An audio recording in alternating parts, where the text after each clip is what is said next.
Hi everyone, my name is Iapa. I use he, his pronouns. This episode of the Public Power Hour covers the fight against National Grid's North Brooklyn pipeline, a pipeline that will poison communities and a pipeline that activists have been fighting against this past year.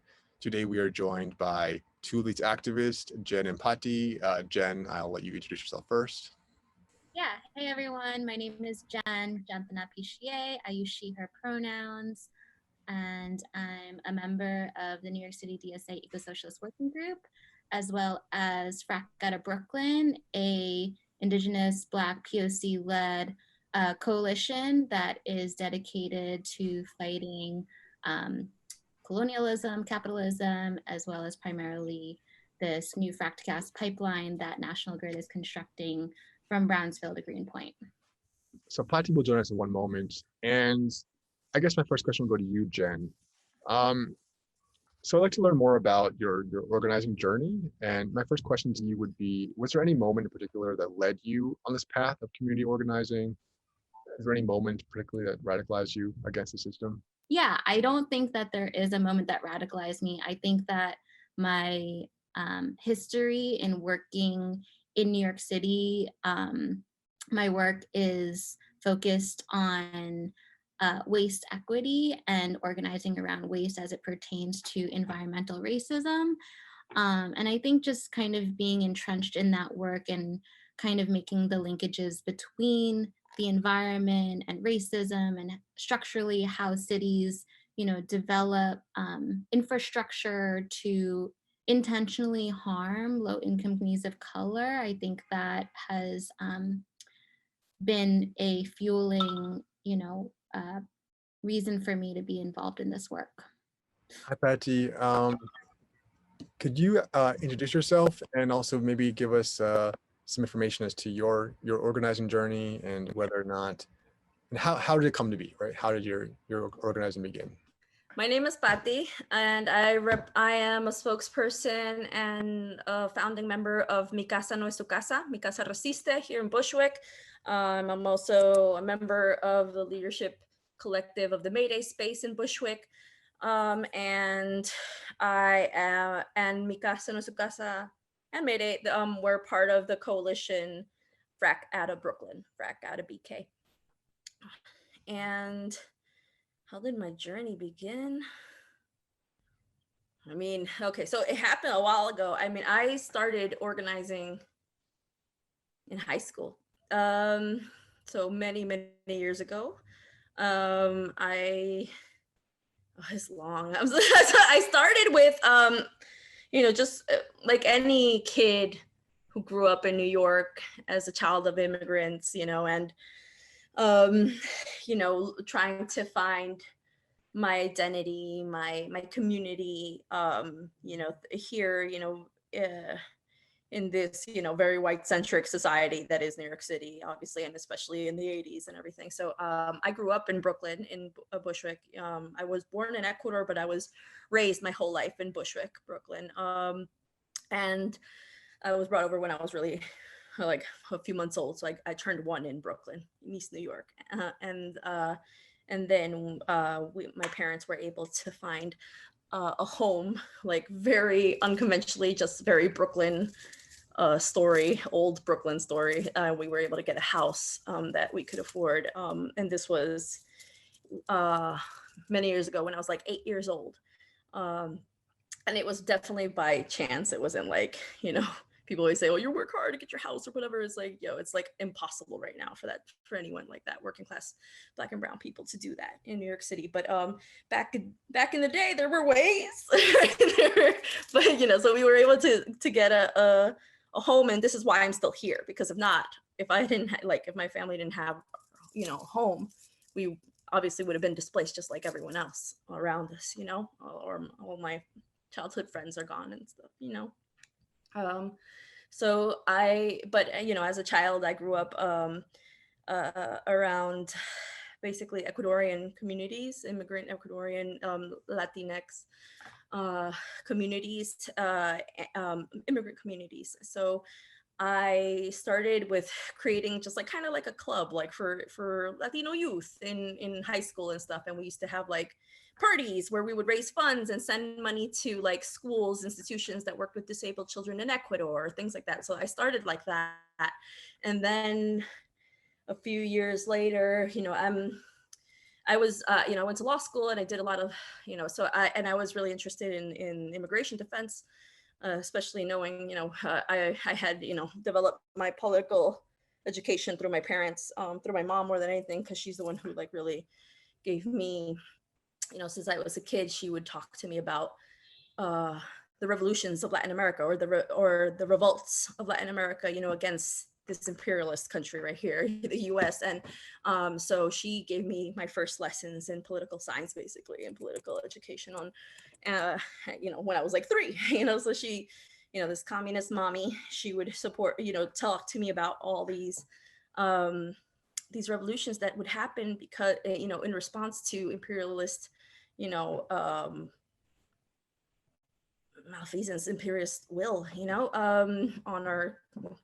on our lands everywhere, right? I mean, it's the colonizer's way, right? So so I learned early on about the different revolutions from Chile under Allende, and then during the Pinochet era. So I learned about like how the CIA was a part of all that garbage, and all over Latin America it's been like that, and it still continues to be that way. Where the U.S.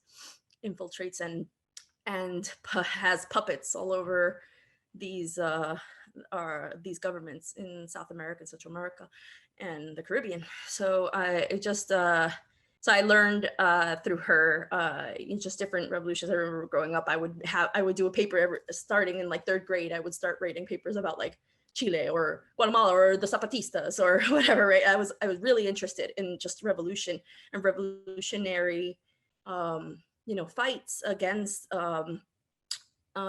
these oppressors, these white supremacist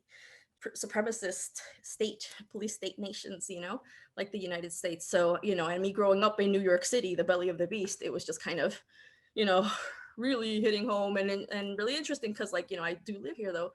So I always wanted to kind of support those most marginalized and oppressed within our society.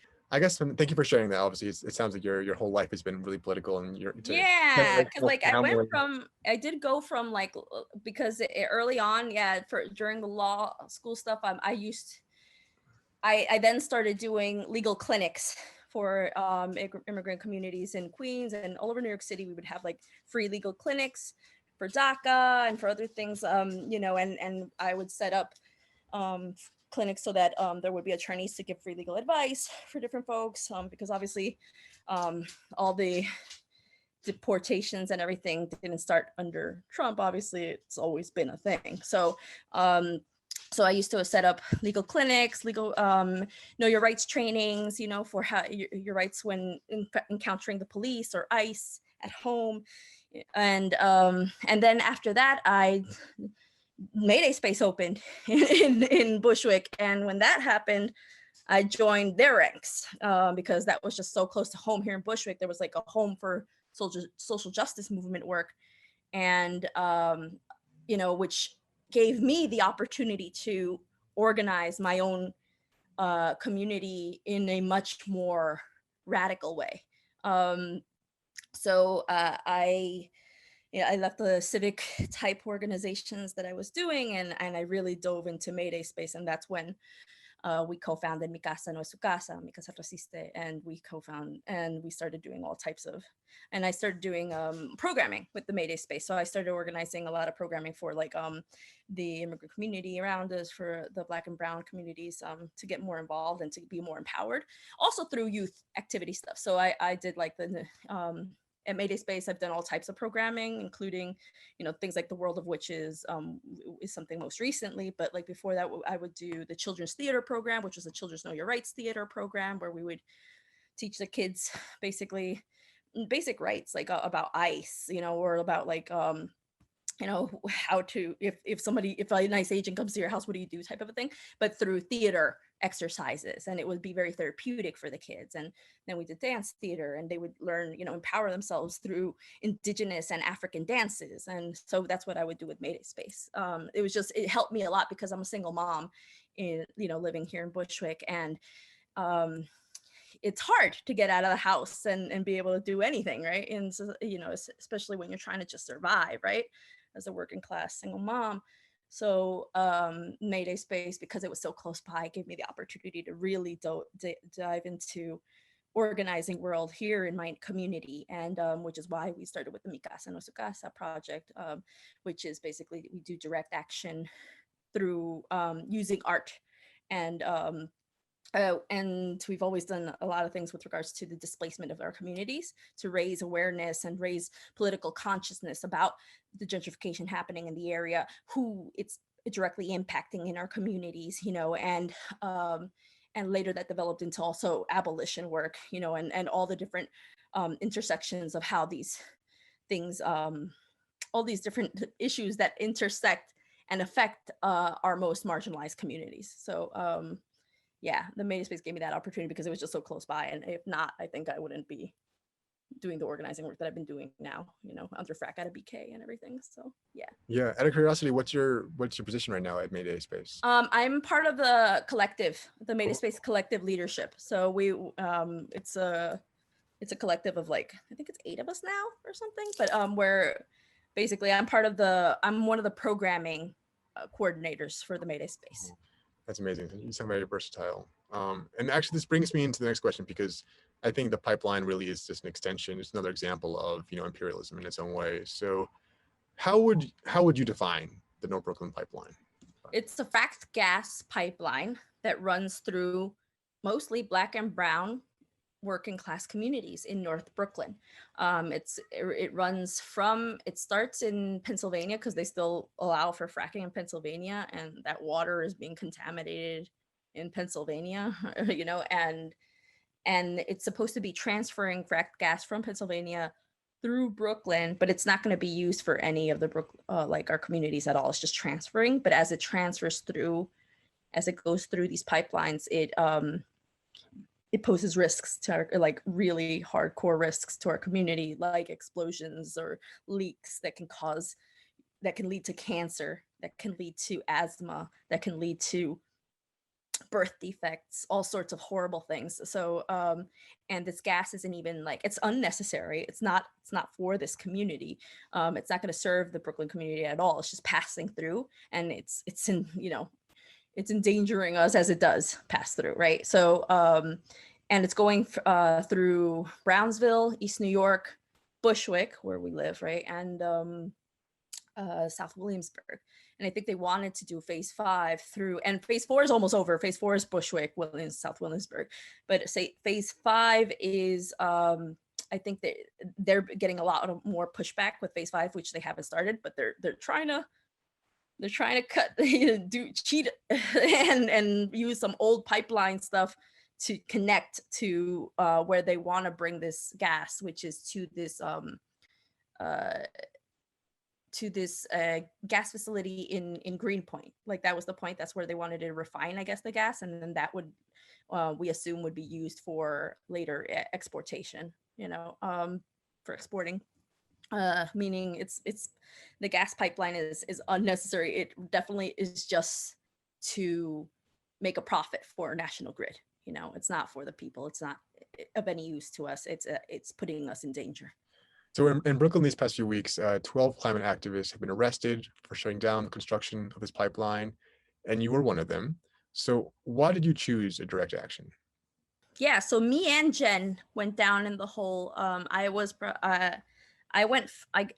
the first. Yeah, I was part of the first group that went down. And actually it was me and another colleague from North Brooklyn Pipeline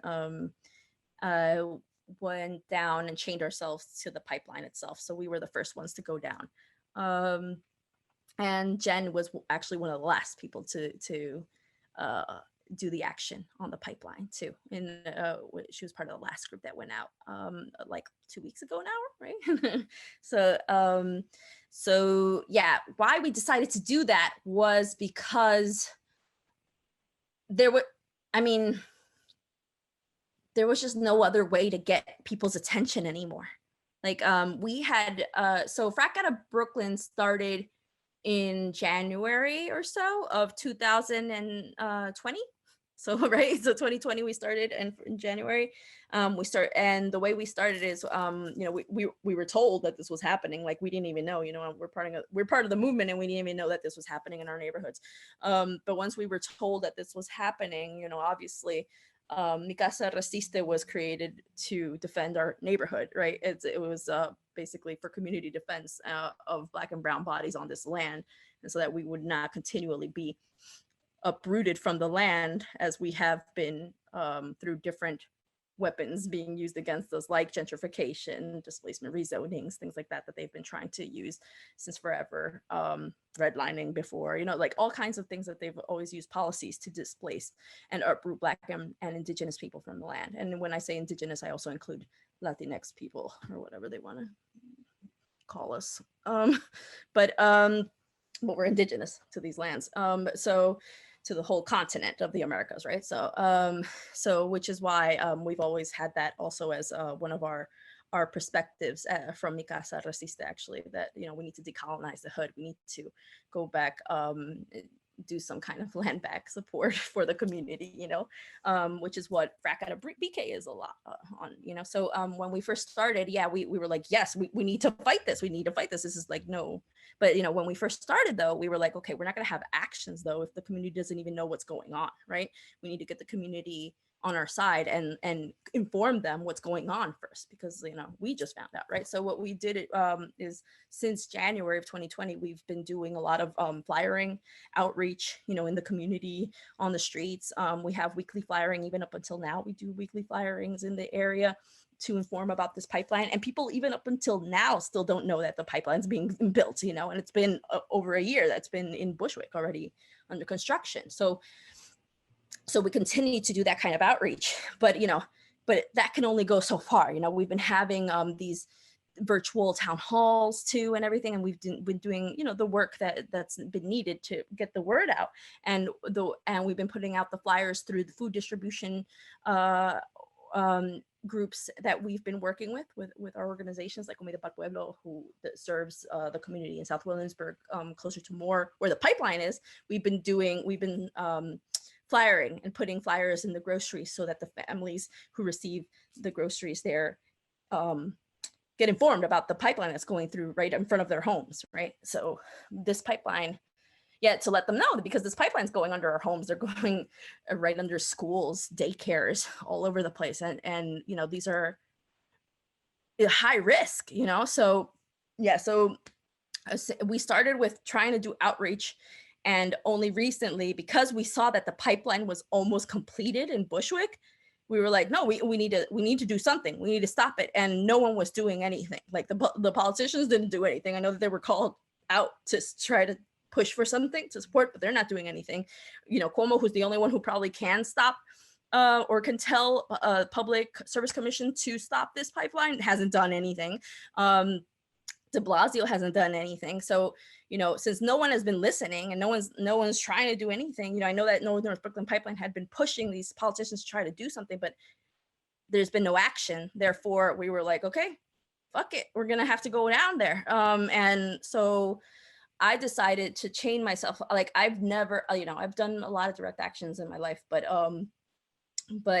this was the first time I've allowed for me to be arrested. Like, this is the first time I've allowed for the state to take my body, you know? So it's like, which, you know, sucks, but it really was like the last straw type of a thing. Like, it really was, because I didn't see any other way we didn't see any other way that this issue could really get out there to the public, you know?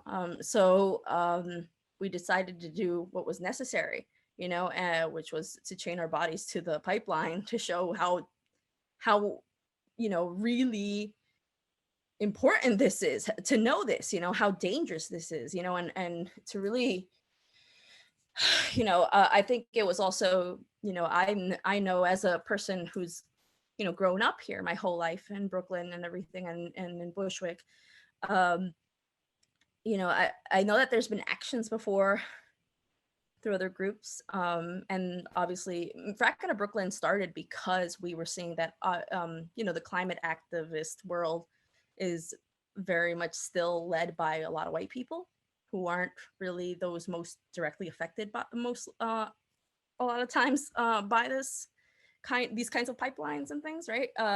So I which is why Frat Out of BK decided to create our own coalition of local grassroots organizations who already work in these areas that are in the vicinity of this North Brooklyn pipeline. So which is why we teamed up with, it's Mi Casa Resiste, CN Brooklyn, which Jen is a part of, the New York Boricua Resistance, Mayday Space, Earth Strike, Indigenous Kinship Collective, all these different organizations that are already in the area that have members within the and they're all grassroots groups, and they're all Black and Brown Indigenous led groups. So, which is why we created Frat Out of BK, because we thought it was important, not just for representation, but rather because for the leadership. This is the kind of leadership that we need. Those who are most affected should be leading in this kind of work,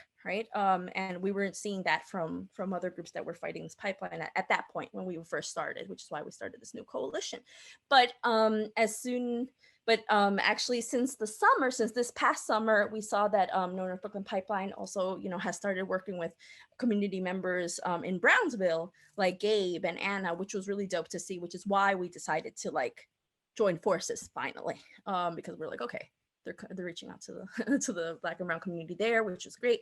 So we wanted to work with them. So which is why we started, and because obviously we were seeing that this pipeline was almost done, we joined forces to try to stop it.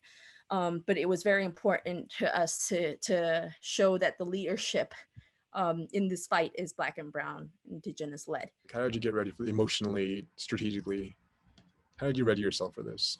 How did I mentally prepare for the action? Yeah, so like I said, this is the first time I've ever allowed for the state to even think about me being in custody of the state, right? Because I've always, like I said, I used to do know your rights trainings and all sorts of things, about this kind of about not getting arrested and how not to put yourself in that position, especially when you're vulnerable and at risk of other things like deportation or whatever, right? But this was just kind of this was necessary at that point. So I think I really made that decision because no one asked me and said, hey, you want to go in the hole? Or nobody really. It was kind of like everyone was like, okay, we need a few people who need to do this direct action because this pipeline's almost done and there's no pushback. We need to delay it. We need to delay it from being completed. So the only way we could do that is physically, right? Because no politicians were doing it for us, so we needed to do it ourselves. So, so when people were looking for folks, I feel like I just thought that it would be way more powerful if people saw themselves like someone from the community actually do that work, do that powerful action. I think I really had to come to terms with that. I'm gonna have to have a criminal record. I'm gonna,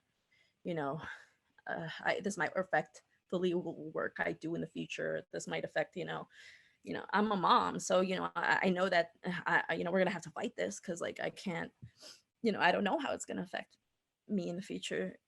So I think it was just kind of trying to lose that fear, and I know that there weren't a lot of people who had volunteered the first time at least, and a lot of people weren't volunteering obviously because of the fear. Obviously we're fearful of the police, right? Because that's another big threat to our community, right?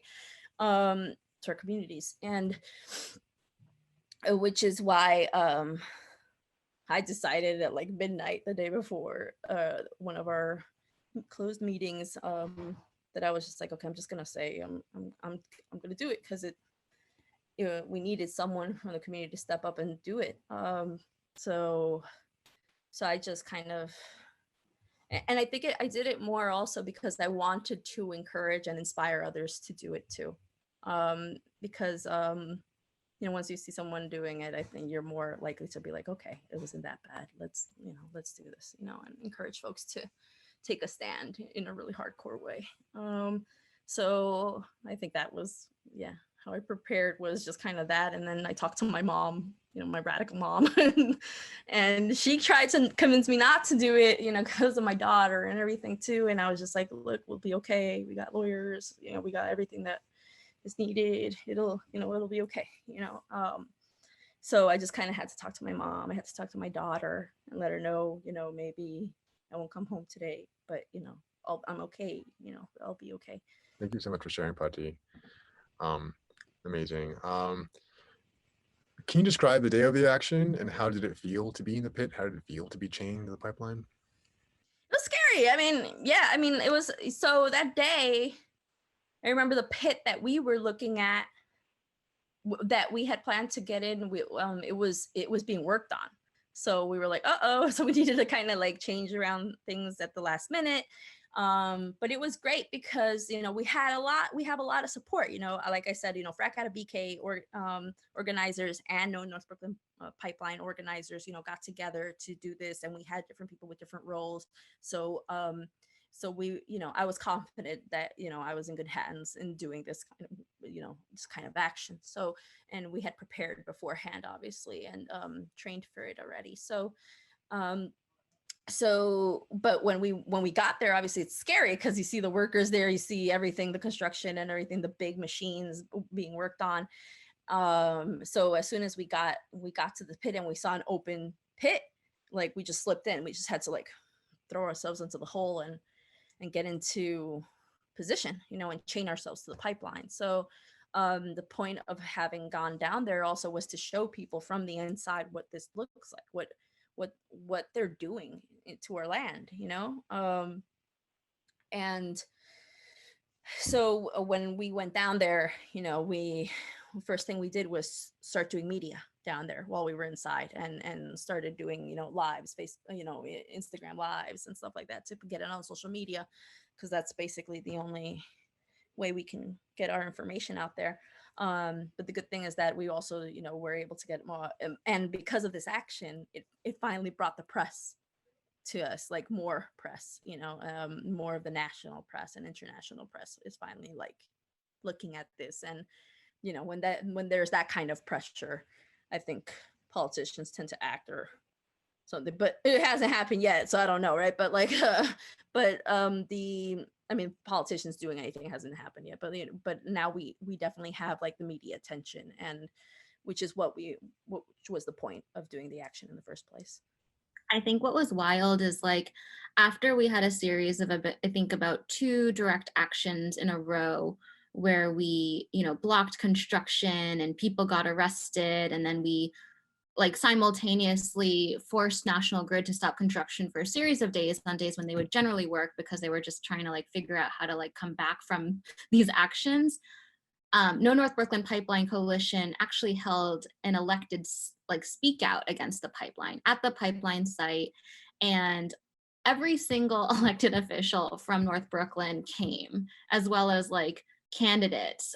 So like Nydia Velazquez, our Congresswoman, Assemblywoman Marissa Davila, Senator Julia Salazar, all the council members, Comptroller Scott Stringer was there. And like, even though they all just like in alignment showed support against the pipeline publicly, that still didn't result in the mayor saying anything or Cuomo saying anything. And I don't know, I think that just is a really prime example as to why FOBK just like doesn't have any faith in electeds, and therefore we just don't work with them. That is a, I think, central distinction about FOBK in this work, because we just feel like we can't depend on them. Yeah, Frack out of BK has a big a hardcore I keep saying hardcore, but Frack out of BK has a strict policy about not working with politicians, because there are other groups that are working to pressure politicians, like North Brooklyn Pipeline. So we like the diversity of tactics, so folks can do what they want to do, but we focus on bottom up power, right? So we focus on like the community grassroots on the ground fight. And a lot, and that's why we work with these grassroots organizations that are already on the ground doing cool work for the community and doing the work that's necessary. But yeah, we don't put faith into the politicians, obviously, and it's just what they've shown us, So yeah, I really don't know if anyone's gonna act on this. It really sucks. That's the reality of politics, the establishment politics, at least. Would you be willing to describe your experience in jail? How it played out? I guess I had probably the worst time in jail from all of us who have been arrested. There have been 12 people arrested so far, stopping this pipeline. And yeah, and like from what last I heard, there are still open pits in Bushwick, like it hasn't been completed at all since our actions. And I don't think they've been working on them on some of these pits. So we have definitely delayed and cost National Grid money through these actions, which is great, right? And so we've been highly successful in that way, right? Without the need of these politicians. But yeah, so the day that I got arrested, which was the first, because I was among the first group that got arrested that day.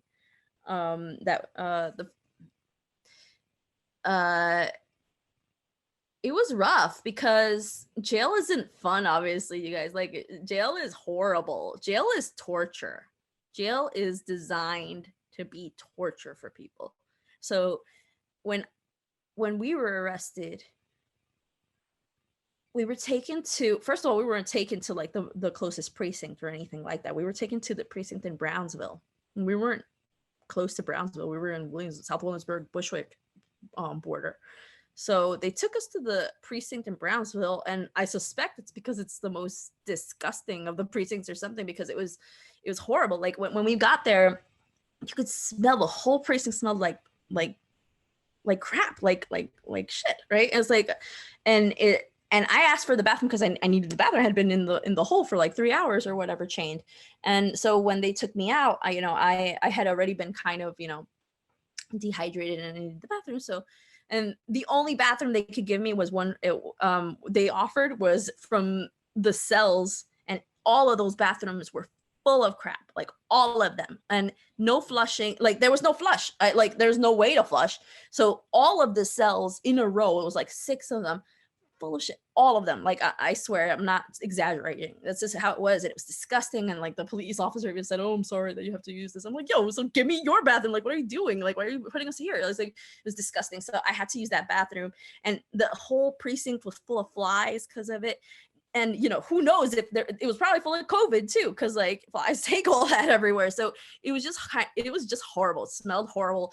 And I was the only woman that was arrested that day. So the 3 other activists who were arrested were put, the men, they were put in a cell next to they were put in a cell that wasn't, I think it was like the only holding cell that they had that didn't have like a horrible toilet. Like they didn't have a toilet in it at all.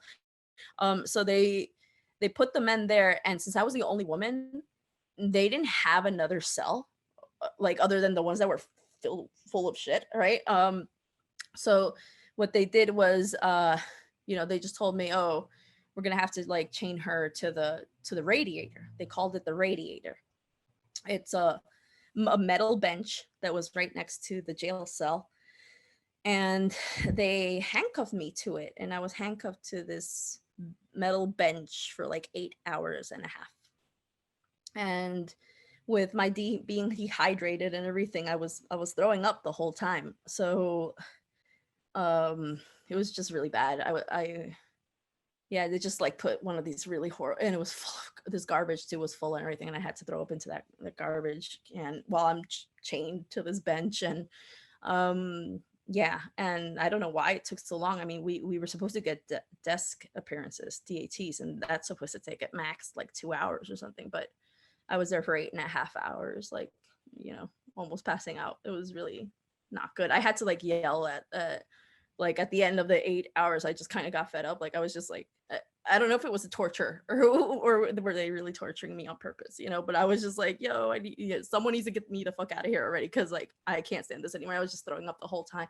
And they didn't give us any food, they didn't give us anything. It was like, Pati, thank you for your service. I think we say that for like the military, but that's not real service. That's like fighting the white man's war, right? This is service, right? This is actually like community service. So thank you so much for that, Pati. where they're probably gonna make me do more community service after this. It sucks. It's just like, yo, put me time served. I'm like, yo. But yeah. Huh? I'll be doing it with you. Word. No, I know. There's like 12 of us. So You guys are amazing. So my last question, Pati, is so how does Frack out of Brooklyn see its next phase of fighting this pipeline? How do you think it might look like? right now it's about trying to stop it by whatever means necessary. So right now it's just there's different things that we're doing. We did a banner drop the other day. We're probably going to do another one soon. We're going to, actions will probably continue to happen.